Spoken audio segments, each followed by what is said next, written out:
she would ditch him. Roseanne Higgins is a Valley matchmaker. Her company is called Spies, and she helps to put all kinds of couples together here in the Valley. She's here to talk about some of these questions that this show raises. Now, the one thing I did want to mention when we were watching that, Roseanne, is that there is a difference between being upset about not having money and being upset because somebody lied to you.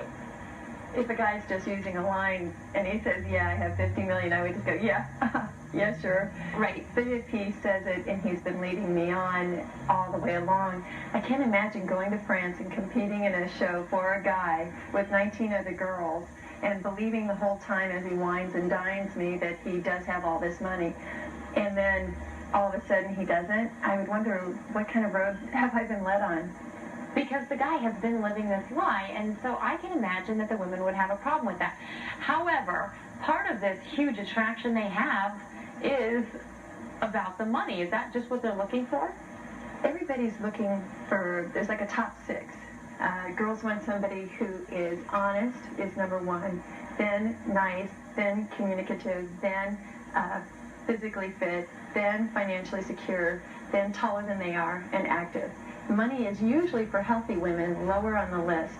Really? Right. But because we want somebody we're attracted to. But for some women, like maybe in Scottsdale, some women have money very high, and that makes for very unhealthy relationships, and they will do anything to get to it. So to imagine women that would actually travel to France because they've been told, they've been sold this, I'm sure it's a factor. Right. Most of them are going to have that money pretty high on their list, and especially as they get more and more into it and they're in the castle and all this kind of thing. Yeah. Okay. Can an honest relationship come out of something like this after he has lied? It can because they showed, I saw the interviews you guys did with him, and he, Evan, it says he's a ditch digger, he moves earth for a living. He seems very honest. He said he was honest with all of these women. If they were just using their hearts and the money was just like a bonus, then I think a good thing can come of it.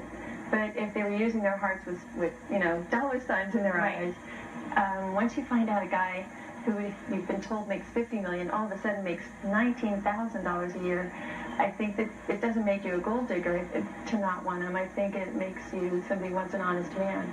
Right.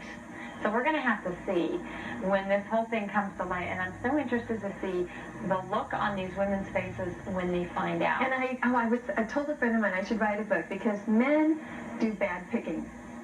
So they don't know if a girl's a gold digger a lot of times because she's attractive, and that's so high on their list of what they want. It's number one. Slender's number two. And they don't care how much money she makes. So they can't really tell.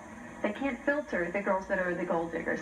Number one on a guy's list is attractiveness, and number two is if they're slender. But when they come to me, they want also nice and intelligent, number three and number four. They can't find all four in one girl. So it's there somewhere. Nice and intelligent. It's just lower on the list.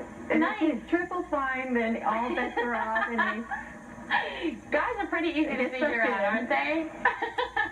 So this is going to be fun to turn the tables and see what happens. Roseanne, you run the group Spies, and you really help to find people who are looking for that special someone and to really match up on this list of priorities what it is that somebody's looking for. I go out and find them. Most people don't join dating services, so the thing that Spies is different is I go out and I approach women and men at all these different events that can get dates. And then I get to know them, and they're good people. Okay. They just have no way of finding each other. Right. Roseanne Higgins, thanks so much for coming in. We're going to be watching the big premiere tonight. Grab your popcorn, Rick, because this is really going to be a pretty big deal here. Oh, please.